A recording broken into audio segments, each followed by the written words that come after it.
History of agrarian reform. It is a 100-year history of unfinished reforms after the colonizers invaded the country. Before the Hispanic period, there were no owner cultivators, only communal lands. Agrarian reform in the Philippines seeks to solve the centuries-old problem of landlessness in rural areas. Probably, the farmers qualified beneficiaries, tillers or farm workers who are landless or who own less than 3 hectares of agricultural lands. Because of the agrarian problem, the farmer is poorer. They cannot afford to pay more taxes and thus, the government cannot raise sufficient revenue with which to support its operations.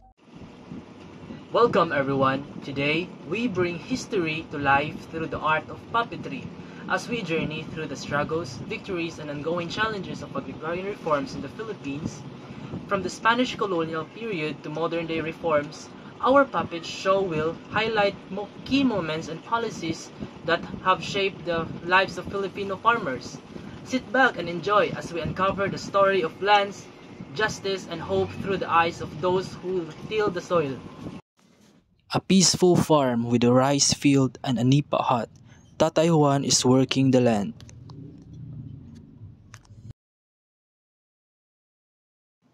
Sa isang maliit na baryo, si Tatay Juan ay masigasig na nagtatanim ng palay. Ngunit, hindi siya ang nagmamay-ari ng lupa. Tatay Juan, bakit po kayo nagtatrabaho dito? Hindi po ba't hindi sa inyo ang lupa? Oo, Maya. Ako isang tenant lamang. Nangungupahan ako kay Mang Ben, ang may-ari ng lupa.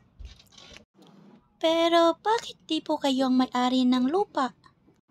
Sa panahon ng mga Kastila, ang mga lupa ay hawak ng mga praile.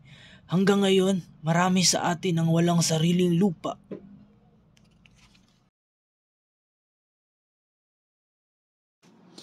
Noong dekada 1980, ipinasa ni Pangulong Corazon Aquino ang Comprehensive Agrarian Reform Law. Layunin ng batas na ito na ipamahagi ang mga lupa sa mga magsasaka at magbigay ng mga serbisyong sumusuporta sa kanila.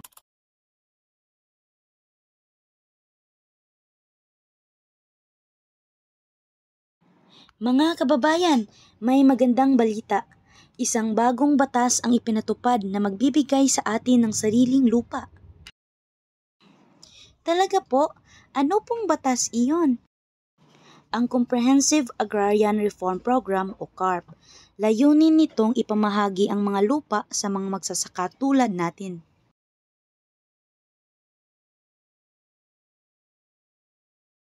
Oo, Maya. Sa wakas, magkakaroon na tayo ng pagkakataon na maging tunay na may-ari ng lupa.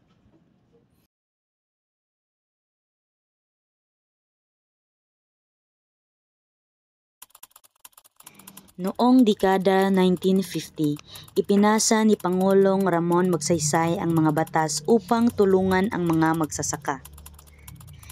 Ang mga batas tulad ng Agricultural Tenancy Act ng 1954 at Land Reform Act ng 1955 ay naglalayong protektahan ang mga tenant farmers at magbigay ng makatarungang distribusyon ng lupa. Magandang araw. Ano ang aking maitutulong sa inyo? Isinasagawa po namin ang CARP sa aming baryo. Kailangan po namin ng tulong upang makuha ang aming mga titulo. May mga proseso po tayong dapat sundin. Kailangan ng mga dokumento at pagsusuri ng lupa. Handa po kaming makipagtulungan. Nais po naming magkaroon ng sariling lupa para sa aming pamilya. Matapos ang mga pagsubok, natamo ni Tatay Juan at Aling Rosa ang kanilang mga titulo. Ang kanilang mga pangarap ay naging realidad. Wow! Ngayon po, may sarili na kayong lupa. Oo, Maya. Salamat sa CARP. Meron na kaming pag-asa sa hinaharap. Ang lupa ay hindi lamang lupa. Ito ay simbolo ng aming pagsusumikap at pagnanais ng pagbabago.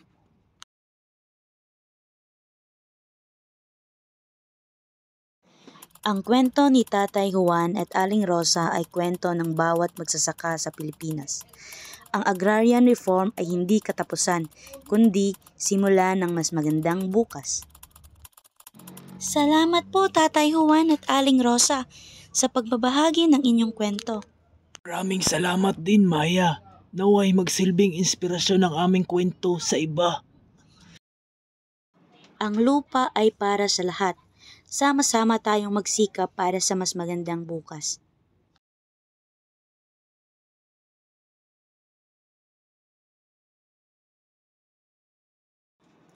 At sa bawat butil ng palay, sa bawat patak ng pawis, ay ang kwento ng pag-asa at pagbabago. Ang agrarian reform ay hindi lamang batas, ito ay buhay ng bawat magsasaka.